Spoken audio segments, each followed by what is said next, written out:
అమ్మవారి గుడికి వెళ్ళినప్పుడు అమ్మవారి గుడి తలుపులు మూసి ఉన్నా బయట ఆవు కనపడింది అనుకోండి, ఇక మీరు దర్శనం అవ్వలేదన్న మాట వాడకూడదు. మిమ్మల్ని అనుగ్రహించాలని పరదేవత బయటికి నడిచొచ్చి ఆవు రూపంలో నిలబడుతుంది. ఆవు ఏ పరదేవత. అందుకే అమ్మవారిని ఒక ప్రశ్న వేశారు, ఏమమ్మా నువ్వు కరుణామూర్తి అంటారే, అమ్మలేని తనాన్ని ఎవడు తట్టుకోలేడు కదా, లోకంలో మరి బిడ్డ కన్నా ముందు తల్లి చచ్చిపోతుందే, అప్పుడు అమ్మ లేదన్న శూన్యాన్ని వాడు ఎలా తట్టుకుంటాడు? నువ్వే జగదంబవై నువ్వు అమ్మని ఎందుకు చంపుతున్నావు? అమ్మను ఉంచద్దా అంటే ఆవిడంది, అమ్మని తీసినందుకు 3 అమ్మల్ని ఇస్తూ ఉంటాను ఇప్పుడు.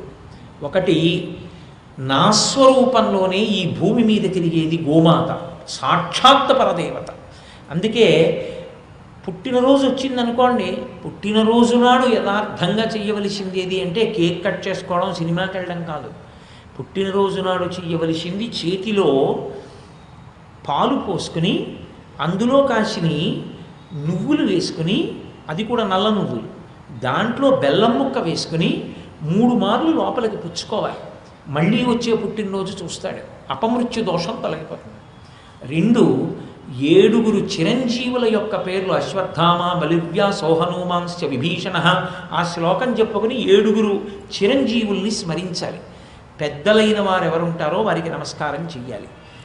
దేవాలయానికి వెళ్ళి దర్శనం చేసుకోవాలి. గృహస్థైతే ఆ రాత్రి బ్రహ్మచర్యాన్ని పాటించాలి. ఇది పుట్టినరోజు నాడు చెయ్యవలసినటువంటి పని అని శాస్త్రం విధించింది మనకి.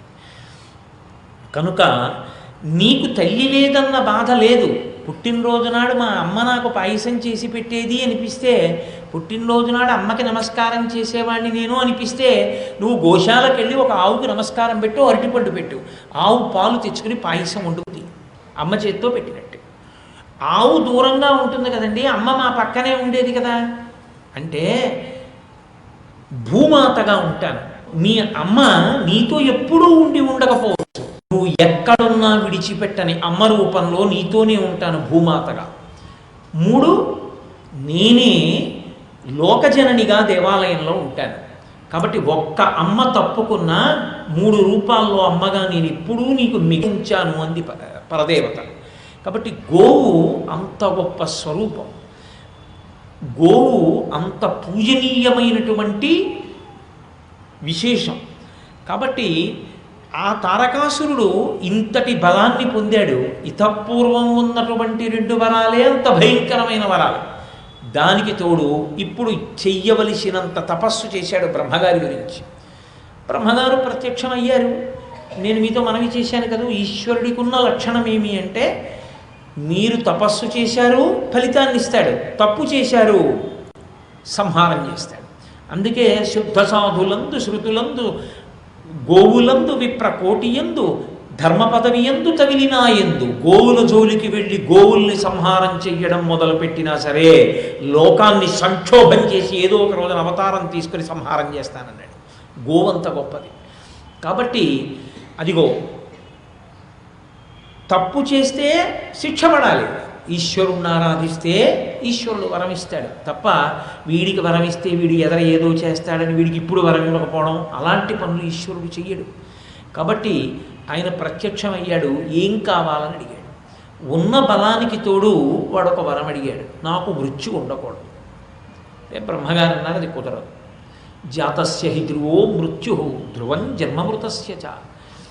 ఈ లోకంలో మర్యాదాచాదృశీ లోకే అంటారు దేవి భాగవతంలో వ్యాస భగవానుడికి. లోక మర్యాదయ పుట్టడం మరణించడం తప్పదు. పుట్టినవాడు గిట్టాలి, గిట్టినవాడు పుట్టాలి. కాబట్టి ఇంకొక వరం కోరుకో, చచ్చిపోకుండా ఉండడం కుదరదు అంటే ఆయన బాగా ఆలోచించాడు. నేను ఏ వరం కోరుకుంటే సంభవం కాదు ఆలోచించాడు. ఒకటి, పక్కన భార్యాస్వరూపం లేనటువంటి ఒకే ఒక్క స్వామి పరమేశ్వరుడు. ఎందుకని? దాక్షాయణీదేవి అవతార పరిసమాప్తి చేసింది, ఆవిడ ఎక్కడ ఇంకా పుట్టలేదు. కాబట్టి శివుడికి ఇల్లాలు లేదు ఇప్పుడు పక్కన. శివుడికి ఇల్లాలు లేదు కాబట్టి శివుడికి కుమారుడు జన్మించేటటువంటి అవకాశం లేదు. 2, శివుడు అపారమైనటువంటి ఆత్మారాముడు, ఎప్పుడూ తనలో తాను రమించేటటువంటి వాడు. ఆయనకి కామమునందు అనురక్తమైన మనసున్నవాడు కాడు. కాబట్టి కేవలము శివకుమారుడు అని అన్నాడనుకోండి, విఘ్నేశ్వరుడు ఉన్నారు, మహాగణపతి ఉన్నారుగా అప్పటికీ. కాబట్టి గణపతి చేతిలో మరణిస్తాడు. శివునికి కామము కలగాలి. శివునికి కామము కలిగి ఆయన వీర్యము కదలాలి. కదిలిన వీర్యము స్ఖలనం అవ్వాలి. ఆ స్ఖలనమైనటువంటి వీర్యము నుండి ఒక కుమారుడు జన్మించాలి. జన్మించిన కుమారుడు దేవతా సైన్యములకు అధిపతిగా పట్టాభిషిక్తుడు కావాలి. పట్టాభిషిక్తుడైనటువంటి కుమారుడు నా మీదకి యుద్ధానికి రావాలి. యుద్ధానికి వచ్చిన కుమారుడు నా మీద అస్త్రప్రయోగం చెయ్యాలి. అలా చేస్తే నేను చచ్చిపోతాను. బ్రహ్మగారు అన్నారు, తథాస్తు. ఇప్పుడు వాడి ధైర్యం ఏమిటంటే, అసలు శివుడికి ఇల్లాలు లేదు, దాక్షాయణీ దేహ పరిత్యాగం అయిపోయింది. ఒకవేళ అమ్మవారు మళ్ళీ అవతారం స్వీకరిస్తే పార్వతీ కళ్యాణం జరగాలి. అందుకే పార్వతీ కళ్యాణం ఎక్కడ చెప్పినా ఎక్కడ విన్నా లోక కళ్యాణం అంత శక్తినిస్తుందనడానికి కారణం అదే. పక్కన తారకాసురుడి బాధలున్నాయి. కాబట్టి పార్వతీదేవి అవతారాన్ని స్వీకరించి పరమశివుడికి ఇల్లాలు కావాలి. ఒకవేళ ఇల్లాలైంది, పరమశివుడికి ఎప్పుడైనా అసలు కామ ప్రచోదనమైంది అన్న విషయం ఇతపూర్వం విన్నామా మనం? వినలేదు. కాబట్టి ఆయనకి కామం కలగదు. కామము కలగనటువంటి శివుడికి కామము కలగాలి.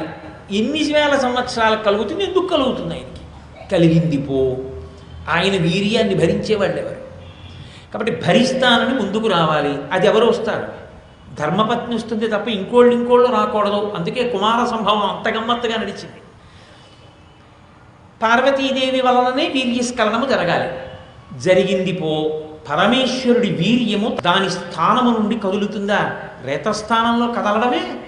కదిలిన వీర్యం భూమి మీదో ఎక్కడో పడ్డమే, ఏదో క్షేత్రం స్వీకరించడమే.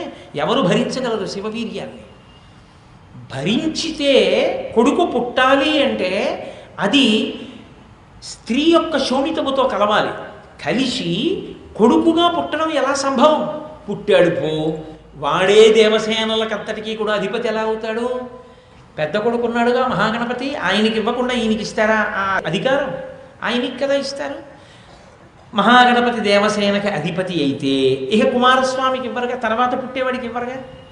ఒకవేళ మహాగణపతి అయితే మహాగణపతి శివవీర్యములకు జన్మించిన వాడు కాడుగా. శివునికి కామప్రచోదనం కలిగి వీర్యము స్ఖలనమైతే పుట్టినవాడు కాడుగా. పుట్టినవాడు కాడు కాబట్టి దేవసేనాధిపత్యం పుచ్చుకుని వచ్చి తన మీద అస్త్రం వేసినా తాను మరణించడుగా. ఇంత పెద్ద గొడవ జరగాలంటే అసలు సంభవమా ఇవన్నీ? అసలు ఇలా జరగడానికి ప్రార్థన చెయ్యాలంటే దేవతలకంత ధైర్యమా? నా కనుసన్నలు దాటి ఎవరు ప్రార్థిస్తారు? ఆదిపరాశక్తిని, అమ్మ నువ్వు మళ్ళీ అవతార స్వీకారం చెయ్యని ఎవరు అడుగుతారు? ఎక్కడ పుడుతుంది? ఎలా పెరుగుతుంది? ఎలా శివుణ్ణి చేరుతుంది? ఎలా కళ్యాణం జరుగుతుంది? ఇద్దరికీ కళ్యాణం జరిగి ఇద్దరు ఎలా విహరిస్తారు? విహరించడానికి శివుడు ఒప్పుకుంటాడా? విహరించి ఆయనకి కామం కలుగుతుందా? శివవీర్యం స్ఖలనం అవుతుందా? కాబట్టి నాకు మరణం లేదు. ఈయన ఎలా అనుకున్నాడో అలా పరమశివుడు అనుకోలేదు. ఎందుకో తెలుసా అండి? వాడు అలా అన్నాడు కాబట్టి నేను కామప్రచోదనాన్ని పొంది నా వీర్యము స్ఖలనము చేసి కుమారుణ్ణి ఉద్భవింపచేస్తానని శివుడు సంకల్పము చెయ్యలేదు. ఎందుకో తెలుసా అండి? ఇంత హీనమైన కోరిక వాడు కోరాడని ఆయన కామప్రచోదనం పొందడానికి ఆయన సిద్ధంగా లేడు. ఇప్పుడు దేవతలందరూ కలిసి పెద్ద బాధకి లోనైపోయారు. ఏమిటి బాధ అంటే రాక్షస బాధ. రాక్షస బాధ అంటే సామాన్యంగా ఏముండదు. రాక్షస బాధ అంటే ఒక్కటే ఉంటుంది, వేదమును ప్రమాణముగా అంగీకరించడానికి వీలు లేదు. అదే రాక్షసులు పెట్టే బాధ. వేదం చదవకూడదు, వేదమంత్రం చెప్పకూడదు, యజ్ఞయాగాదులు చెయ్యకూడదు, సంధ్యావందనం చేయకూడదు. మరి పూజలన్నీ ఎవరికి? తారకాసురుడికే. హవిస్సులన్నీ ఎవరికి? తారకాసురుడికే. దేవుడెవరు? తారకాసురుడే. ఆయన ఎలా చెప్తే అలా దిక్పాలకులు కూడా ప్రవర్తించాలి. అంటే ఈశ్వరుడు చెయ్యవలసిన శాసనాన్ని తాను చేస్తాడు. ఇంకా ఈ స్థితిని దేవతలు పొందారు. పొంది తారకాసురుని వలన విశేషమైనటువంటి బాధ పొందుతున్నారు. ఇప్పుడు వీళ్ళ బాధ తీరాలి అంటే తిన్నగా వెళ్ళి శివుడిని ప్రార్థన చేశారనుకోండి, శివ మా కోరిక తీరాలి, మమ్మల్ని రక్షించాలంటే నీకో కొడుకు పుట్టాలి, నీకో కొడుకు పుడితే వాడికి పట్టాభిషేకం అయితే మహానుభావ మమ్మల్ని అనుగ్రహించాలి అని అన్నాడు అనుకోండి, ఛీ అవతలకు బో అంటాడు. ఎందుకని? ఆయన అలా ఎవరిని పడితే వాళ్ళని క్షేత్రంగా తీసుకోడు. ఒక్క పార్వతీదేవి మాత్రమే ఆయనకి భార్య. కాబట్టి అమ్మవారు ఆవిర్భవించారు. ఎక్కడ ఆవిర్భవిస్తుంది? ఎక్కడ పుట్టాలి ఇప్పుడు తల్లి? దక్ష ప్రజాపతి ఏమో పుట్టిన పిల్లనిది అంత అవమానించాడు. దానివల్ల ఆమె అసహ్యించుకుంది. నీ తనూభవ అనంగానోర్వా అంది. అంత అసహ్యించుకున్న తల్లి ఇప్పుడు ఎవరి కడుపున పుట్టడానికి అంగీకరిస్తుంది? చెయ్యి దుర్మార్గులరా, పుట్టిన తర్వాత మీరు నా భర్తృని ఇంత చేస్తారంట. అందుకని ఎలా ఇప్పుడు దిక్కు తోచలేదు. దిక్కు తోచకపోతే దేవతలందరూ ఏం చేస్తారంటే బ్రహ్మగారి దగ్గరికి వెడుతుంటారు. లోకంలో అదో మర్యాదతో కూడుకున్న విషయం. ఆపరేషన్ చేయించుకోవాలా లేకపోతే ఏమైనా అదేంటి ఇంకొక రకమైన వైద్యం చేయించుకోవాలా అని అడిగే ముందు ఫిజీషియన్ దగ్గరికి వెడతారు. కన్సల్టెంట్ ఫిజీషియన్ దగ్గరికి వెళ్ళి నిర్ణయం తీసుకున్నట్టే మొట్టమొదట ఉపద్రవం రాగానే బ్రహ్మగారి దగ్గరికే వెడతారు, పెద్ద ఆయన కాబట్టి. బ్రహ్మగారు ఏం చెప్తారో దాన్ని బట్టి దేవతలు నిర్ణయానికి వస్తారు. పదండి వైకుంఠానికంటే వైకుంఠానికి వెడతారు, పదండి కైలాసానికంటే కైలాసానికి వెడతారు. కాబట్టి ఇప్పుడు దేవతలందరూ వెళ్ళి బ్రహ్మగారు ఏం చెప్తారో దాన్ని బట్టి దేవతలు నిర్ణయానికి వస్తారు. పదండి వైకుంఠానికంటే వైకుంఠానికి వెడతారు, పదండి కైలాసానికంటే కైలాసానికి వెడతారు. కాబట్టి ఇప్పుడు దేవతలందరూ వెళ్ళి బ్రహ్మగారిని ప్రార్థించారు. ఆయన అన్నాడు, ఒరే మీరు చెప్పిన సమస్య బాగుంది, నిజమే, తారకాసురుడు సంహరింపబడాలంటే ఇంత జరగాలి. కానీ వచ్చిన పెద్ద సమస్య ఏమిటంటే ఇది వెళ్ళి శివుణ్ణి ఎవరు అడుగుతారు? కాబట్టి శివుణ్ణి వెళ్ళి అడిగే సమస్య కాదు, ఆయన అంగీకరించే పరిష్కారము కాదు. ఇప్పుడు శివుని యొక్క వీర్యము స్ఖలనమయ్యేటట్టు చెయ్యగలిగిన ఏకైక స్వరూపిణి లోకంలో పరదేవత ఒక్కతే. అమ్మవారి దగ్గరికి వెళ్ళి ప్రార్థన చెయ్యాలి, అది పరాశక్తిని మనందరం. ఆమెని ప్రార్థన చేస్తే ఆమెను అడగాలి, అమ్మా నువ్వు అవతారం స్వీకరించమ్మా, అవతారం స్వీకరించి నువ్వు శివునకు ఇల్లాలవైతే మీ ఇద్దరికి ఎడుపున పుట్టినటువంటి పిల్లవాడికి దేవసేనాధిపతిగా పట్టాభిషేకం చేసి మేము తారకాసుర బాధల నుండి వినిర్ముక్తం కావాలి తల్లి అని అడగాలి. అందుకని బయలుదేరండిరా మీ అందరూ పరాశక్తిని ప్రార్థన చేయండి అన్నాడు. అంటే వాళ్ళు అన్నారు, ప్రార్థన చేస్తాం, మా ఆర్తికి ఆవిడ ప్రత్యక్షం అవుతుంది. ఇంత తపస్సు చేస్తే ఆవిడ ప్రత్యక్షం అవుతుందని కాదు, మా బాధ చూడలేక ప్రత్యక్షం అవుతుంది. ఎందుకని? ఆవిడ తల్లి, మేము బిడ్డలం, మా బాధ ఆవిడ ఎలా చూస్తూ ఊరుకుంటుంది? అందుకని మేము ప్రార్థన చేస్తే ఆవిడ వస్తుంది. కానీ ఆవిడ వచ్చిన తరువాత ఆవిడ ఎక్కడ పుడుతుందో అసలు పుట్టడానికి యోగ్యమైన ప్రదేశం ఏమైనా ఉందా? మేము అమ్మ ఇక్కడ పుట్టమ్మా అని అడగడానికి ఏమైనా అవకాశం ఉందా? ఒకసారి దక్షుడికి కూతురుగా వచ్చాను, ఏం చేశారా దుర్మార్గుడు అంటే మేము ఏం చెప్పాలి జవాబు? ఎక్కడైనా పుట్టే అవకాశం ఉంటే నువ్వు సృష్టికర్తవు, చతుర్ముఖ బ్రహ్మవు, పితామహుడవు, కాబట్టి నీకు తెలుస్తుంది. అలాంటి అవకాశం ఏమైనా ఉందా అని అడిగారు. ఆయన కాసేపు 4 తలకాయల్లో కళ్ళు మూసి చెంపన చెయ్యి చేర్చి ఆలోచించాడు. నాకు ఒక విషయం జ్ఞాపకం వచ్చిందిరా అన్నాడు. ఏమిటి అన్నాడు. మహాత్ములు ఇచ్చినటువంటి శాపము సత్యమయ్యేటట్టు చూడవలసినటువంటి స్థితి పరమేశ్వరుడి మీదనే ఉంటుంది. ఈ మాట మీరు చాలా జాగ్రత్తగా గమనించాలి. నేను అన్న మాటని, మహాత్ములైనటువంటి వారు త్రికరణ శుద్ధితో ఉంటారు. మహాత్ముడు అన్న మాటకు అర్థం ఏమిటో తెలుసా అండి? త్రికరణ శుద్ధి కలిగిన వాడు అని. లోపల ఏది ఆలోచిస్తాడో అది మాట్లాడతాడు, ఏది మాట్లాడాడో అది చేస్తాడు తప్ప లోపల ఒకటి ఆలోచించడం, ఒకటి మాట్లాడడం, ఒకటి చెయ్యడం ఆయనకు ఉండదు. అలా ఎప్పుడూ త్రికరణ శుద్ధిగా ఉన్న మహాత్ములకు కొంతకాలానికి ఏమైపోతుందంటే అదే తపస్సు. కొంతకాలానికి ఏమవుతుందంటే వారి నోటి వెంట ఒక మాట వచ్చిందనుకోండి, అలా జరగాలని లేదు కానీ ఈశ్వర శాసనంలో, కానీ ఈశ్వరుడు ఏం చేస్తాడంటే తన శాసనాన్నే మార్చి వారన్న మాట నిజం చేస్తాడు. ఎందుకంటే వారి మాట నిజం కాకుండా పోకూడదు, వారి తపశ్శక్తి అటువంటిది. ఒక అల్పాయుర్దాయం ఉన్నవాడు ఒక మహాత్ముడికి వెళ్ళి నమస్కారం చేశాడు, ఆయన చిరంజీవ చిరంజీవ అన్నాడు. అంతే, ఇవ్వాలి, శతాయుష్కుణ్ణి చేస్తాడు ఈశ్వరుడు. ఎందుకో తెలుసా అండి? వాడికి అర్హత ఉందని కాదు, మహాత్ముడి మాట నిజం చేయడానికి. అది శాపరూపంలోనైనా అనొచ్చు. శాపం ఇవ్వడానికి ఓ మాట అన్నారనుకోండి, నీవు పెద్ద కాలంబ బండరాయివై అరణ్యమునందు పడియుందువుగాక అన్నాడు అనుకోండి. ఇప్పుడు ఆ ఎదురుగుండా ఉన్నవాడు బండరాయి ఎందుకు అవుతాడు అంటే ఆయన అన్న మాట వృధా పోకుండా సత్యం చెయ్యవలసినటువంటి కర్తవ్యాన్ని ఈశ్వరుడు స్వీకరిస్తాడు, అందుకుని అవుతాడు. కాబట్టి ఒకానొక నాడు ఒక మహాత్ముడిచ్చిన శాపాన్ని నిజం చెయ్యడానికి అమ్మవారు అవతరించవలసిన అవసరం ఉంది మేనకాదేవి కడుపున అన్నాడు. అయ్య బాబోయ్, అంత పెద్ద కథ ఉందా? అయితే మాకు చెప్పండి, మేము పరదేవతను అడుగుతాం, ఇలా పుట్టమని అన్నాడు. ఆయన అన్నాడు, నాకు జ్ఞాపకం వచ్చింది, ఒకానొకప్పుడు విష్ణు సభలో పెద్ద కోలాహలంగా ఉత్సవం జరుగుతుంది. ఆ ఉత్సవం జరుగుతున్నప్పుడు దక్ష ప్రజాపతికి ఉన్నటువంటి 60 మంది కూతుర్లలో ఒక కుమార్తె అయినటువంటి స్వధాదేవిని పితృదేవతలకిచ్చి వివాహం చేశారు. స్వాహాదేవిని అగ్నిహోత్రునికి ఇచ్చారు, స్వధాదేవిని పితృదేవతలకు ఇచ్చారు. ఆ పితృదేవతల యొక్క భార్య అయినటువంటి స్వధాదేవికి 3 కుమార్తెలు పుట్టారు. 3 కుమార్తెలు స్వధాదేవికి పుట్టారు అని అంటారు, కానీ యథార్థమునకు వారు స్వధాదేవి కుమార్తెలుగా పరిగణింపబడిన వారి స్థాయి అయోనిజలుగానే పరిగణింపబడింది. అంటే అసలు పుట్టని వారి కానీ అంతటి తేజోమూర్తులు. పార్వతీ కళ్యాణానికి శక్తి ఎక్కడదో తెలుసండి. వాళ్ళ 3 పేర్లు స్మరించిన, ఈ 3 పేర్లు విన్నా, ఈ 3 యొక్క కథని తెలుసుకున్న ఉత్తర క్షణంలో తలపెట్టిన కార్యమునకు సంబంధించిన విఘ్నము తొలగిపోతుంది. వాళ్ళ శక్తి అటువంటిది. ఇప్పుడు నేను మాట్లాడుతున్నది మళ్ళీ ఒక పురాణంలోంచి మారి శివమహాపురాణంలోంచి సమన్వయం చేస్తున్నాను.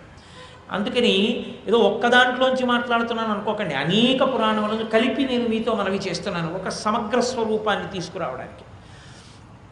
పితృదేవతల యొక్క భార్య అయినటువంటి స్వధాదేవి కడుపున పుట్టినటువంటి ఆ 3 మొదటి పిల్ల మేనకాదేవి, 2వ పిల్ల ధన్యాదేవి, 3వ పిల్ల కళావతి. వీళ్ళు 3 అయోనిజలతో సమానం. వాళ్ళ పేర్లు తలుచుకోగానే శాస్త్రంలో అన్నారు, ఈ 3 పేర్లు ఎప్పుడైనా వినపడినా స్మరించినా 2 చేతులు జోడించి ఒక్కసారి నమస్కరించాలి అన్నారు. ఎందుకంటే వాళ్ళ శక్తి అటువంటి, వెంటనే విఘ్నం తీస్తారు వాళ్ళు, అంత గొప్పవాళ్ళు. కాబట్టి మీరు చేతులు దింపుకు కూర్చోకూడదు, మీరు నమస్కరించండి. ఎందుకంటే మర్యాద అని ఒకటి ఉంటుంది, ఆ మర్యాద పాటించిన వాడికి సభలో కూర్చునే అర్హత ఉంటుంది. కాబట్టి ఆ 3 అటువంటి వారు. నేను ఒకటి నమ్మి చెప్పినప్పుడు దాన్ని సభ అన్వయం అయ్యేటట్టే నేను చూడవలసి ఉంటుంది. అందుకని సభాభ్య సభాపతిభ్యశ్చవో నమో నమో, సభాపతి ఉండే కారణం అందుకు. కాబట్టి ఆ 3 అయోనిజులతో సమానం. అటువంటి 3 పిల్లలు ఒకానొకప్పుడు వైకుంఠంలో జరుగుతున్నటువంటి ఒక గొప్ప మహోత్సవానికి వెళ్ళారు. 3 కూర్చుని ఉన్నారు. 3 కూర్చుని ఉండగా శివమాయామోహితులయ్యారు. ఒక పెద్ద కార్యం, ఎప్పుడో జరగవలసినటువంటి కార్యాన్ని లెక్క కట్టుకుంటుంది పరదేవత. ఎప్పుడో జరగవలసిన కార్యాన్ని లెక్క కడతాడు పరమేశ్వరుడు. మాయామోహితులయ్యారు వాళ్ళు. అదే సమయంలో సనక సనందనాదులు బ్రహ్మజ్ఞానులు సభాప్రవేశం చేశారు. బ్రహ్మజ్ఞాని సభాప్రవేశం చేస్తే ఇంకా ఆయన కన్నా వృద్ధుడు ఉండడు, అందరూ లేచి నిలబడాలి. బ్రహ్మజ్ఞానులైనటువంటి సనక సనందనాదులు సభాప్రవేశం చేస్తుంటే శివమాయామోహితులై ఈ 3 పిల్లలు లేవకుండా కూర్చున్నారు. అందరూ లేచారు, వీళ్ళు కూర్చున్నారు. వాళ్ళు వచ్చి కూర్చున్నారు. వాళ్ళు వెంటనే శాపవాక్కు విడిచిపెట్టారు. మేము సభలోకి వచ్చినప్పుడు మీరు 3 నిలబడలేదు కనుక మీరు స్వర్గభ్రష్టులై మనుష్య జన్మ పొందదరుగాక. అయితే ఏమండి, సనక సనందనాదులు అంత బ్రహ్మజ్ఞానులు అలా శాపం ఇవ్వచ్చా? ఇంకేమి బ్రహ్మజ్ఞానం? తను వస్తే లేవలేదని కోపం వచ్చి శాపాలు ఇచ్చేవాడు బ్రహ్మజ్ఞానే కాదు. మీరు ఎప్పుడూ ఒక్క విషయం గుర్తుపెట్టుకోవాలి, పరమేశ్వరునికి మీ వలన జరిగిన అపచారము వలన వచ్చేటటువంటి ఫలితము కన్నా ఒక మహాత్ముడికి మీ వలన జరిగేటటువంటి అపచారము వలన వచ్చేటటువంటి దోషము ఎక్కువ కట్టి కుడుపుతుంది. పరమేశ్వరుడు జోక్యం చేసుకుని ఆ తప్పు మన్నించాడు. మళ్ళీ ఎవరు మన్నించాలో తెలుసా? మహాత్ములే మన్నించాలి. అందుకే పూజ చేసుకుంటున్నప్పుడు మహాత్ములైన వారి ఇంటికి వచ్చారనుకోండి, గురువు గారు కానీ మహాత్ములు కానీ ఇంటికి వచ్చారనుకోండి, పూజ చేస్తున్నామని కూర్చోకూడదు, వెంటనే ఆపేయాలి పూజ. ఆపి లేచి వెళ్ళి స్వాగతం పలకాలి. స్వాగతం పలికి తీసుకొచ్చి ఉత్తర క్షణంలో వారు ఏ కార్యం మీద వచ్చారో కనుక్కుని వారు తిరిగి వెళ్ళిపోయిన తరువాత వెళ్ళి కూర్చుని పూజ చెయ్యాలి. ఆ పూజ మధ్యలో లేచి వెళ్ళావు కాబట్టి నీ పూజ పోవడం కాదు, ఆ పూజ విశేష ఫలితాన్ని ఇస్తుంది. మహాత్ముల రాక అటువంటిది. అందుకే గజేంద్ర మోక్షణంలో ద్రవిడరాజు గారు లేచి నిలబడనందుకే అగస్త్యుడు శాపవాక్కు విడిచిపెట్టాడు. మహాత్ములకు జరిగినటువంటి అవమానం కట్టి కుడిపేస్తుంది. అంత కట్టి కుడిపితే ఇంత కారణజన్ములైన ఈ పిల్లలు పాడైపోతారని, అంత పెద్ద దోషం వాళ్ళకి తగలకుండా రక్షించడానికి, వాళ్ళు చేసిన తప్పుని కొద్ది శిక్షతో తప్పించడానికి మహాత్ములు ఏం చేస్తారంటే వాళ్ళే శాపవాక్కు విడిచిపెట్టేస్తారు. అనుగ్రహం, అందుకే శాపాన్ని శాపము అందరూ శాపానుగ్రహము అంటారు. అనుగ్రహ రూపంలో రక్షిస్తారు, ఎక్కువ దెబ్బ తినకుండా. అందుకు రక్షించారు సనకసనందనాథులు. రక్షించి మీరు భూలోకమునకు వెళ్ళిపోయేదురుగాక, స్వర్గభ్రష్టుల ఉదురుగాక అన్నారు. అంతే, మాయ విడిపోయింది. జరగవలసిన కార్యం ఏదో ఉంది, అందుకు వాళ్ళని మాయ ఆవహించింది. ముగ్గురు వెళ్ళారు, సనకసనందనాథుల పాదముల మీద పడ్డారు. మీరు బ్రహ్మజ్ఞానులు, మహాత్ములు, మీరు వస్తున్నప్పుడు మేము లేవకపోవడం ఏమిటి? దోషం కదా, మా వలన అపరాధం జరిగింది, కానీ మా శాపము ఎలా పోతుందో మమ్మల్ని అనుగ్రహించండి అన్నారు. అంటే వాళ్ళు అన్నారు, మీ శాపము పోగొట్టుకోవడానికి మీరు ప్రత్యేకంగా చెయ్యవలసినంత దుష్టచారిత్రం ఉన్నవారు కారు మీరు. పొరపాటున ఒక మాయ మీ యందు ప్రవర్తించి మీరు ఇలా జరిగింది, కానీ మేము మీకు ఒక గొప్ప వరాన్ని కూడా ఇందులో కలుపుతున్నాం. పెద్ద పిల్ల మేనక అన్న పేరుతోనే భూమి మీద జన్మిస్తుంది. ఈ పిల్ల విష్ణువంశ సంభూతుడైనటువంటి హిమవంతుణ్ణి వివాహం చేసుకుంటుంది. ఎందుకు అన్నది మీకు నేను తర్వాత చెప్తాను. రెండవ పిల్ల ధన్య భూమి మీదకి వెళ్ళి జనక మహారాజు గారికి భార్య అవుతుంది. మూడవ పిల్ల కళావతి వృషభానుడు అనబడేటటువంటి ఒక వైశ్యుడికి భార్య అవుతుంది. ఈ కారణం చేత మేనక హిమవంతుడితో కూడిన కారణం చేత దాక్షాయినిగా శరీరం విడిచిపెట్టినటువంటి ఆదిపరాశక్తి ఈమె కడుపున పార్వతీదేవిగా జన్మిస్తుంది.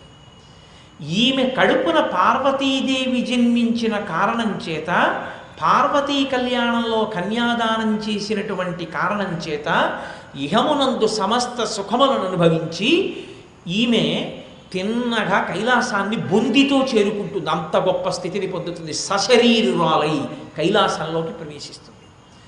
రెండవ పిల్ల ధన్యాదేవి జనక మహారాజుకి కుమార్తె అయిన కారణం చేత అయోనిజ అయిన సీతమ్మకి తల్లిగా పరిగణింపబడి సీతమ్మని విష్ణుస్వరూపమైనటువంటి రామచంద్రమూర్తికి కన్యాదానం చేసిన కారణం చేత మహాపతివ్రత అయినటువంటి సీతమ్మ తల్లికి తల్లిగా పిలిపించుకున్నందుకు ఈమె వైకుంఠాన్ని చేరుకుంటుంది.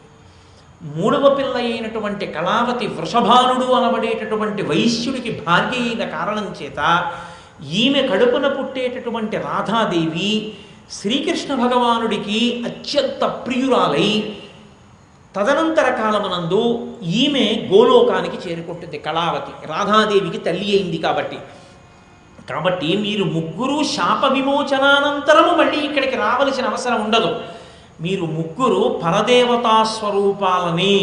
మీ కడుపున కని లేదా కడుపున పుట్టకపోయిన ధన్యాదేవి విషయంలో తల్లి అమ్మా అనిపించుకుంటుంది కనుక వారి చేత మీరు ఆయా లోకములను పొందెదరుగాక అని శాపావకాశం ఇచ్చారు. ఇప్పుడు ఆ మేనకాదేవి భూలోకంలో పుట్టి ఉంది. మీరు ప్రార్థించవలసింది ఎవరిని అంటే హిమవంతుడిని ప్రార్థించండి. హిమవంతుడు వెళ్ళి మేనకాదేవిని చేపట్టాలి. హిమవంతుడు మేనకాదేవిని ఎందుకు చేపట్టాలి అంటే హిమవంతుడు విష్ణువంశ సంభూతుడు, విష్ణువంశ ఉన్నవాడు. పరదేవత ఎక్కడ పుట్టినా విష్ణువుకి చెల్లెలుగానే పుడుతుంది. ఇది మీరు బాగా గుర్తుపెట్టుకోండి. ఎందుకో తెలుసా అండి, అసలు శాస్త్రంలో పెద్ద రహస్యం ఏమిటంటే పుంస్వరూపంతో ఉంటే విష్ణువు స్త్రీ స్వరూపాన్ని పొందితే వైష్ణవి నారాయణి. నారాయణ పుంస్వరూపం, నారాయణి స్త్రీ స్వరూపం. అందుకే ఇద్దరూ ఏకకాలంలోనే వస్తారు, అన్నా చెల్లెలు. కృష్ణుడిగా ఆయన మధురానగరంలో పుట్టాడు, ఆమె నందవ్రజంలో పుట్టింది. ఇద్దరు ఒక్కసారే పుట్టారు. ఆవిడికి తల్లిదండ్రులైనటువంటి వారి దగ్గరికి కొడుకుగా కృష్ణుడు వెళ్ళిపోయాడు నందయశోదల దగ్గరికి. ఆయన ఎవరికి తల్లిదండ్రుల్ని చేసుకుని పుట్టాడో ఆ దేవకి వసుదేవుల దగ్గరికి ఆవిడ వచ్చేసింది. ఈ పిల్లని కంసుడు చంపబోతే పైకి ఎగిరిపోయి అప్పుడే దుర్గా, విజయ మొదలైనటువంటి పేర్లు పొందింది. ఇద్దరు కలిసి పుడతారు, తల్లిదండ్రులు ఒక్కరై ఉంటారు. కాబట్టి ఇద్దరు అన్నా చెల్లెళ్ళు. అందుకే శివ శివాని, భవ భవాని, భర్గ భార్గవి, లేకపోతే హంస హంసిని, శంభు శాంభవి, వీళ్ళు భార్యాభర్తలు. నారాయణ నారాయణి అన్నా చెల్లెళ్ళు. అందుకే కన్యాదానం చేస్తే అమ్మవారిని నారాయణుడి చేస్తారు. అందుకే ఏకాంబరేశ్వరుడి దేవాలయంలో ఎదురుగుండా ఉన్న మొదటి స్తంభం మీదే కంచి కామకోటి చరిత్ర అంతా ఉంటుంది, ఒకే బొమ్మలో. ఆయనే కన్యాదానం చేస్తాడు. ఎప్పుడూ అన్నగారిగా అమ్మవారి పక్కన నిలబడతాడు. అసలు ఇంకా పెద్ద రహస్యం ఏమిటో తెలుసా అండి? పుంస్వరూపంలో మగవాడిగా ఉంటే నారాయణ, ఆడదానిగా ఉంటే నారాయణి. ఇద్దరూ అలంకార ప్రియులు. ఇద్దరూ అలంకార ప్రియులు. పురుషుడు పరమశివుడు. అందుకే నారాయణిగా రాక్షస సంహారం చేస్తాడు, నారాయణ రాక్షస సంహారం చేస్తాడు, శివ జ్ఞానం ఇస్తూ కూర్చుంటాడు. అందుకే ఆయన శుద్ధ సత్వంతో తెల్లగా ఉంటాడు. అందుకే ఇద్దరి ప్రతిజ్ఞలు ఒక్కటే. కృష్ణుడిగా పరిత్రాణాయ సాధూనాం వినాశాయ దుష్కృతాం ధర్మ సంస్థాపనార్థాయ సంభవామి యుగే యుగి. భక్తులైన వాళ్ళని రక్షిస్తాను, ధర్మాన్ని పాడు చేసే వాళ్ళని సంహరిస్తాను, ఈ లోకంలో అవతారాన్ని స్వీకరిస్తాను. అమ్మవారి ప్రతిజ్ఞ ఏమిటో తెలుసా అండి? దేవి భాగవతంలో యదా యదా హి సాధూనాం దుఃఖం భవసి దానవా తదా తేషాంచ రక్షార్థం దేహం సంహారయామ్యాం. ఇదే శ్లోకాన్ని మారిస్తే అదే శ్లోకం. యదా యదా హి సాధూనాం దుఃఖం భవతి దానవా పరిత్రాణాయ సాధూనాం వినాశాయ చ దుష్కృతాం తదా తేషాంచ రక్షార్థం దేహం సంధారయామ్యహం పరిత్రాణాయ సాధూనాం వినాశాయ చ దుష్కృతాం ధర్మ సంస్థాపనార్థాయ సంభవామి యుగే యుగే. ఒకటే ప్రతిజ్ఞ ఇద్దరిది. కారణమేమి? ఆమె ఎప్పుడు పుట్టినా విష్ణు స్పర్శ ఉండాలి. ఆయన కూతురుగా, ఆయన చెల్లెలిగా అలా రావాలి ఆవిడ. ఇంకొక పదార్థం లేదు రావడానికి. అందుకని విష్ణువాంశ సంభూతుడైనటువంటి హిమవంతునకు మేనకాదేవి వివాహం చేసుకుంటే, వాళ్ళిద్దరికీ వివాహమైతే వాళ్ళిద్దరి కడుపున తప్పకుండా పార్వతీదేవిగా, పర్వతరాజపుత్రిగా, దాక్షాయణీ స్వరూపంతో శరీరాన్ని వదిలిపెట్టినటువంటి అమ్మవారు మళ్ళీ పుడుతుంది. మళ్ళీ అమ్మవారు పుడితే ఆమె శివుణ్ణి తెచ్చుకుంటుంది, ఆమె శివుణ్ణి పొందుతుంది, ఆమె చేసుకుంటుంది శివుణ్ణి కళ్యాణం. నీకు నాకు ఎందుకు? ఒక్కసారి అమ్మవారిని అంగీకరింపచేసి మళ్ళీ ఆమె సంకల్పం చేసి ఉన్నది కనుక అక్కడ సనత్కుమారాచార్యుల వారు ఇచ్చినటువంటి శాపం నిజం చెయ్యవలసిన బాధ్యత పరమేశ్వరుడిదే కనుక ఇప్పుడు పరదేవత పుట్టాలి. ఎందుకని సనత్కుమారుడు అన్నాడు, నీ కడుపున అమ్మవారు పుడుతుంది అన్నాడు, పార్వతీదేవి పుడుతుంది అన్నాడు. పార్వతీదేవి పుట్టాలి అంటే ఇప్పుడు సనత్కుమారుడు ఇచ్చిన శాపం నిజం కావాలి. ఆయన ఇచ్చిన శాపాన్ని నిజం చెయ్యవలసిన బాధ్యత అమ్మవారిది. అందుకని ఆవిడ పుట్టాలి. పుట్టాలి కాబట్టి అంత నమ్ముకున్న మహాజ్ఞాని, మహాభక్తుడి మాట ఒమ్ముపోనివ్వదు. కడుపున పుడుతుంది, తప్పకుండా పుడుతుంది. కాబట్టి మేనకా హిమవంతులను ఒకటి చేయండి, అప్పుడు ఆవిడ పుట్టడానికి యోగ్యత కలుగుతుంది. ఆవిడ పుట్టిందా, ఆ తర్వాత కర్తవ్యం మీది కాదు. ఆవిడ శివుణ్ణి పొందుతుంది. ఇప్పుడు శివపార్వతులు ఏకమయ్యారా? తర్వాత సంగతి చూద్దాం. పార్వతీదేవి పరమశివుని యందు కామ ప్రచోదనము చేయగలదు, బ్రహ్మవాక్కు. ఆమెకొక్కదానికే ఆ శక్తి ఉంది. లోకంలో ఇక ఎవరికీ ఈ శక్తి లేదు. ఇక్కడే తప్పు చేశాడు దేవేంద్రుడు. ఆయన ఒత్తి చెప్పాడు, వేరొకరికి ఈ శక్తి లేదు. పరమశివుని కామ ప్రచోదనము మన్మధుడు చేయగలిగినది కాదు. ఆయన బాణములు పనికిరావు, అది అమ్మవారే చెయ్యగలదు. అటువంటి అమ్మవారు కామప్రచోదనం చేయగలిగితే పరమశివుని యందు, అంటే మహాకామేశ్వరుణ్ణి చెయ్యగలిగితే, లౌకిక కామంగా మీరు తీసుకోకూడదు. అది కారుణ్యంతో లోకరక్షణ కొరకు ఆయన వీర్యము స్ఖలనమైతే అప్పుడు పుట్టిన పిల్లవాడికి మనం దేవసేనాధిపత్యం ఇచ్చేద్దాం, మనందరికీ అధిపతిగా ఎంచుకుందాం, అంతే. ఆ పిల్లవాడు అస్త్రప్రయోగం చేస్తాడు, తారకాసురుడు మరణిస్తాడు. ఒరే ఇంత జాగ్రత్తగా కథ నడపాలి మీరు. కాబట్టి మీరు ముందు హిమవంతుడి దగ్గరికి వెళ్ళండి అంటే దేవతలు అన్నారు, బాగుంది, మంచి మాట అన్నారు. కానీ సనత్కుమారుడు అన్న ఒక్క మాట చాలు, ఆవిడ పుడుతుంది. కానీ సనత్కుమారుడు అన్నాడు కదా అని ఆవిడ మేనకాదేవి కడుపున పుట్టిందనుకోండి, మేనకాదేవి తల్లిగా ఉన్నప్పుడు మళ్ళీ దక్ష ప్రజాపతిలా ప్రవర్తించకుండా ప్రేమగా ప్రవర్తిస్తుందని నమ్మకం ఉందా? లేకపోతే ఇంకో ఉపద్రవం? ఆయన అన్నాడు ఉంటుంది. ఎందుకో తెలుసా? మేనకాదేవి హిమాలయ పర్వతాల మీద ఉన్నటువంటి కాలంలో దాక్షాయణిగా పార్వతీదేవి తిరిగింది. పరమశివుడితో కలిసి దాక్షాయణి స్వరూపంతో సతీదేవి శివుడు హిమాలయాల మీద తిరుగుతున్నప్పుడు అలిసిపోయినటువంటి పార్వతీదేవికి మేనకాదేవి సపర్యలు చేసింది. సపర్యలు చేసి నాకు ఇలాంటి కూతురుంటేనా అనుకునేది. నాకు ఇలాంటి కూతురుంటేనా అని ఆవిడ మనసులో అనుకున్న భావాన్ని గ్రహించింది పరదేవత. అప్పుడు ఆవిడ సంకల్పం చేసింది, ఉత్తరోత్తరాన అవతార స్వీకారం నీ కడుపునే జరుగుతుంది అంది. అందుకని తప్పకుండా మేనకాదేవికి కూతురవుతుంది. మేనకాదేవి పరమ ప్రేమతో చూస్తుంది. హిమవంతుడు విశ్వాంశ సంభూతుడు కనుక ఎప్పుడూ పార్వతీదేవిని తోలనాడు. ఆ సంబంధాలు అటువంటివి.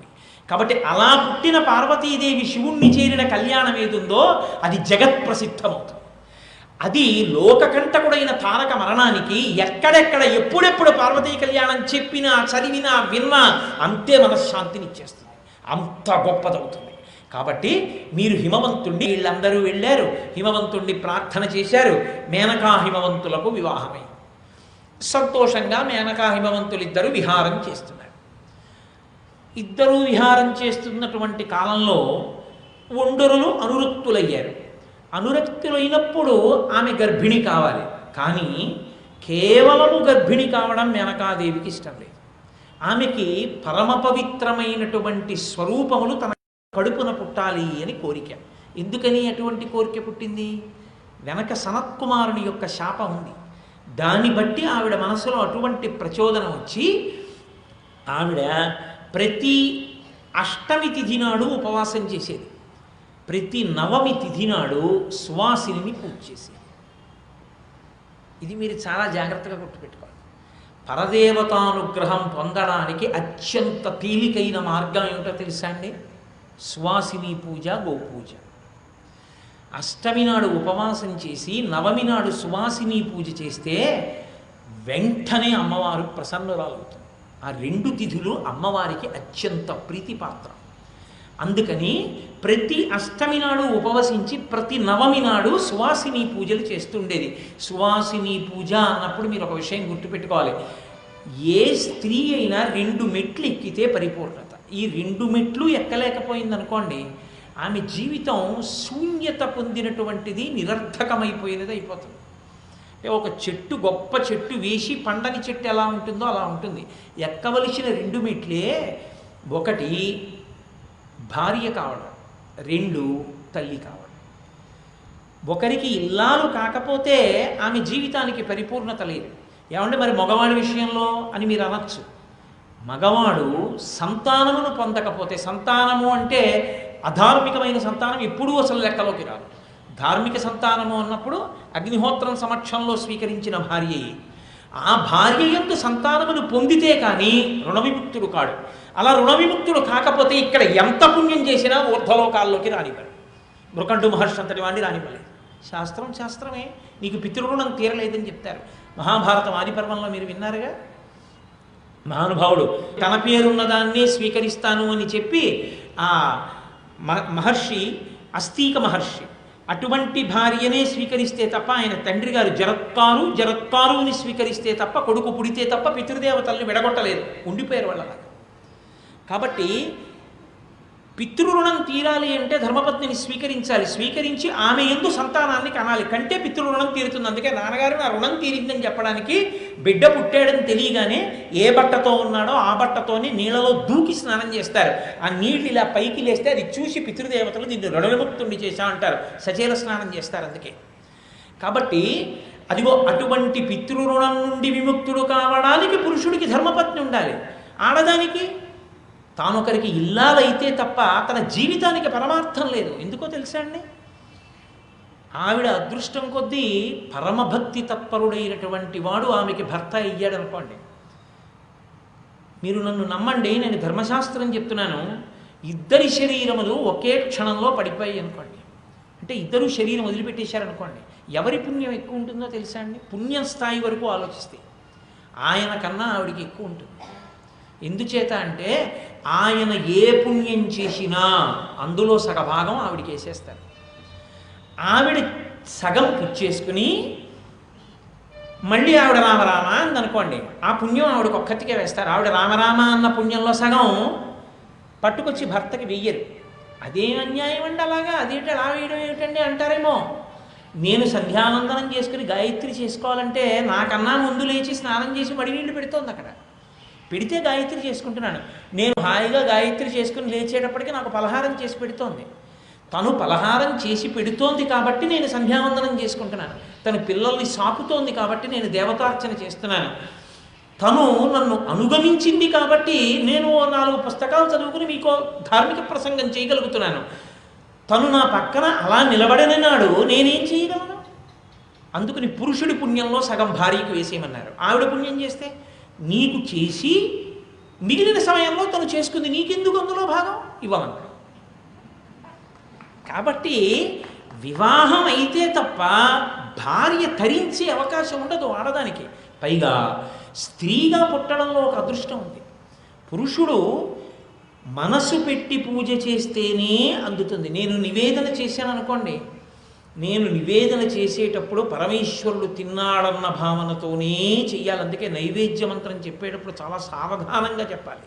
కానీ గబగబ గబగబ చెప్పకూడదు. ఆయన తింటున్నాడు, గబగబా తింటే వెక్కిళ్ళు వస్తాయి. కాబట్టి మధ్య మధ్య పానీయం సమర్పయామి, ఆగాల కాసేపు, ఆయన మంచినీళ్ళు తాగాల, మళ్ళీ ఓ పండు ముక్క నోట్లో వేసుకోవాలా, అప్పుడు కదా ఉత్తరాపోసం సమర్పయామి.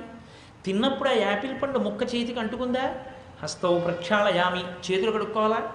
ఏదైనా తింటే బొటన వేళ్ళన్నా కడుక్కోవాలా, పాదవు ప్రక్షాళయామి. మళ్ళీ కాసిన మంచినీళ్ళు తాగాల, శుద్ధ ఆచమనీయం సమర్పయామి. ఈ చేతులు కడుక్కున్నవాడు తుడుచుకోవాలా, మంత్రం ఉందా. నీ భావన నిలబడింది నిజమైతే ఇది చెప్పి ఆగి నీ ఉత్తరీయంతో ఆయన చేతులు పాదాలు తుడవాలి. ఇప్పుడు నీ మనస్సు నిలబడిందని గుర్తు. ఇలా చెయ్యగలిగితే తరిస్తాడు పురుషుడు. స్త్రీ పరమేశ్వరుడి కాళ్ళు పడుతున్నానని పెట్టకపోయినా భర్త కాళ్ళు పట్టిందనుకోండి, పాట వచ్చో రాదు. సహస్రదీపాలంకార సేవలో 7 కొండలవాడి ముందే పాడక్కర్లేదు. భర్త పడుకున్నప్పుడు ఆయన కాళ్ళు పడుతూ అలలచించలమైన ఆత్మలందుండని కలవాటు చేసని ఉయ్యాల అందనుకోండి, సాక్షాత్ వెంకటేశ్వరుడి పాద సంవాహనం చేస్తూ ఏకాంత సేవ చేసిన ఫలితాన్ని ఆవిడ ఖాతాలో వేస్తారు. ఆవిడ అన్నం పెట్టింది అనుకోండి, మహానైవేద్యం పెట్టిన ఫలితం వేస్తారు. అందుకే ఆవిడ చేత్తో పెట్టిందల్లా ఈశ్వరుడికి పెట్టుకున్న చెయ్యి కాబట్టి ఆ చేతికి గాజులు వేస్తారు. అంత మంగళప్రదమైంది ఆ చెయ్యి. సువాసిని. అందుకని సువాసిని అంటే సభర్తృక, భర్త జీవించి ఉన్న స్త్రీ, ఆమె సాక్షాత్తు అమ్మవారే. సువాసిని అని గుర్తు ఏమిటి అంటే కొన్ని లక్షణములు చెప్పారు. మంగళసూత్రము, నల్లపూసలు, కాళ్ళకి మట్టెలు, సిగయందు పువ్వులు, చేతికి గాజులు, ఇటువంటివన్నీ సువాసిని చిహ్నములు. సువాసిని లోకంలో పెళ్ళైన స్త్రీ. అసలు సువాసినులకు సువాసినిత్వాన్ని ఇచ్చేది అమ్మవారే. అమ్మవారే అనుగ్రహిస్తుంది. అమ్మవారి అనుగ్రహము ఎంతకాలం ఉంటుందో అంతకాలము సువాసినిగా ఉంటారు. ఆమె అనుగ్రహము తప్పకూడదు. అందుకే ఎంతో కష్టపడి కన్యాదానం చేస్తూ తండ్రి ఎంత పరివేదన చెందుతాడంటే, జాతకాలు చూపించాను, ముహూర్తాలు పెట్టించాను, యథావిధి వివాహం చేస్తున్నాను, కానీ నక్షత్రానికి గండకాలం ఉంటుందిగా, నా కూతురు పసుపు కుంకాలు. అందుకని మంగళసూత్రాన్ని తిన్నగా కట్టించడు. ఆ మంగళసూత్రాన్ని సభలో ఉన్నటువంటి సువాసినులందరి మెళ్ళల్లో పెట్టిస్తారు. ఏమో ఏ తల్లి మెడలో ఉన్న మంగళసూత్రాన్ని ఏ తల్లి అంత భక్తితో చూస్తోందో ఆ స్పర్శ ఈ మంగళసూత్రానికి తగలాలి. సర్వమంగళాదేవతని ఆవాహన చేస్తారు. అందులోకి చేసి అప్పటి వరకు పురుషుడు ఎక్కడా ఎవరికీ చెప్పని మాట చెప్తాడు. మాంగళ్యం తత్తునా నేను మమ జీవన హేతునా, నేనున్నానని ఇదే గుర్తు. ఆ మంగళసూత్రం ఒక్కటి ఉంటే ఆయన ఉన్నాడని గుర్తు. ఇప్పుడు నీకు నాకు ఉన్న అనుబంధమేమో తెలుసా? ఈ తలకి ఈ శరీరానికి మధ్యలో కంఠం ఉంటుంది. ఆదేశములను తల ఇస్తుంది, ఇది పాటిస్తుంది. ఈ చేతిని దోమ కుడుతోంది, నన్ను దోమ కుడుతోంది అని చెప్తుంది. ఓ కుడి చెయ్యి కొట్టు ఎడం చేతి మీద, దానికి ఎక్కువ దెబ్బ తగలకుండా దోమని కొట్టు అంటుంది. ఇది దీన్ని కొడుతుంది తప్ప ఉండవా ఇప్పుడు కొట్టడేంటి అంటుంది ఏమిటి కుడి చెయ్యి. ఇది ఎలా చెప్పిందో ఇది అలా అనుగమిస్తుంది. దీని బాధలని కంటికి రెప్పలా ఇది చూస్తుంటుంది. ఇవి రెండు ఎలా సమన్వయంతో పనిచేస్తున్నాయో మీరిద్దరూ కూడా అలా సమన్వయంతో జీవించండి. పైగా పరమేశ్వర పాద ద్వంద్వం ఉంటుంది ఇక్కడ, పార్వతీ పరమేశ్వరుడు ఎప్పుడూ అది మంగళప్రదంగా అలాగే ఉండాలని ప్రతి ముడికి పసుపు కుంకం పెట్టించి ఇక్కడ కట్టిస్తారు. కట్టించే ముందు కూడా ఆకర్షణ అన్నది ఉండి తీరాలి భార్యాభర్తల మధ్య. భార్యయందు భర్త అనురక్తుడు కావడం కోరి కోరి సాధించుకోవలసిన విషయం. అది ఎప్పుడు దెబ్బతింటుంది? శరీరమునకు ఏదైనా చర్మ వ్యాధి వస్తే భర్త విముఖుడవుతాడు. ఆ చర్మ వ్యాధి రాకుండా ఉండాలని అపాల మంత్రములతో అభిషేకం చేస్తారు. కాడి పెట్టి మంగళసూత్రములు పెట్టి నీళ్లు పోస్తారు. నీళ్లు పోస్తే ఆ నీళ్ల చేత కంఠము తడుస్తుంది. అపాల అని అత్రి మహర్షి కూతురు. ఆమెకి ఎంతకీ వివాహం కాకపోతే ఈ అమ్మాయికి పెళ్ళవలేదు, ఈ అమ్మాయికి పాలించేవాడు లేదని అమ్మాయి పేరు మర్చిపోయి అపాల అపాల అన్నారు అందరూ. ఆ అమ్మాయికి చాలా బాధ కలిగి నీళ్లలో దూకేసి కొట్టుకుపోతుంటే సోమలత దొరికింది. దాన్ని నోట్లో నవిలి ఎలాగో వెళ్ళిపోతున్నాను కదా అని చెప్పి ఆ సోమలతని నోటితో నవిలి ఆ రసాన్ని ఇంద్రుడికి అభిషేకం చేసింది మానసికంగా. ప్రీతి పొందినటువంటి ఇంద్రుడు అన్నాడు, ఈ రసం ఆయన రథ కాడి మీద పడింది. ఆయన అన్నాడు, నువ్వు ఇంత గొప్పగా చచ్చిపోతాననుకుని కూడా సోమలతతో నాకు అభిషేకం చేశావు కనుక నీకు గొప్ప భర్తనిస్తున్నాను. భార్య అవ్వడమే కాదు, ఇక నుంచి ఎక్కడ పెళ్లి జరిగినా నువ్విప్పుడు ఏ మంత్రం చెప్పావో దాన్ని గుర్తు పెట్టుకొని నా కాడి మీద నీళ్లు పడ్డాన్ని గుర్తు తెచ్చుకొని ఆడపిల్ల కంఠం మీద కాడి పెట్టి దాంట్లో మంగళసూత్రాలు పెట్టి నీళ్లు పోసి అభిషేకిస్తే ఆ అభిషేక సమయమునందు జ్ఞాపకం తెచ్చుకొని ఆడపిల్ల మనసా నమస్కరించి పురుషుడు పరమభక్తితో సర్వమంగళాదేవతా స్వరూపమైన మంగళసూత్రాన్ని కడితే చర్మ వ్యాధి వచ్చి శరీరం అంతా వివర్ణమై భార్యాభర్తల మధ్య ఆకర్షణ నశించిపోయేటటువంటి స్థితి పొందకుండుగాక. అందుకని అపాల మంత్రాలతో కడతారు మంగళసూత్రాన్ని. కాబట్టి ఆ సువాసినిత్వం ఒకరికి భార్యగా ఉండి ఆయనని సేవించి తద్వారా పరమేశ్వరుణ్ణి సేవించుకున్న ఫలితాన్ని పొందాలి అంటే అమ్మవారి అనుగ్రహము వలన మాత్రమే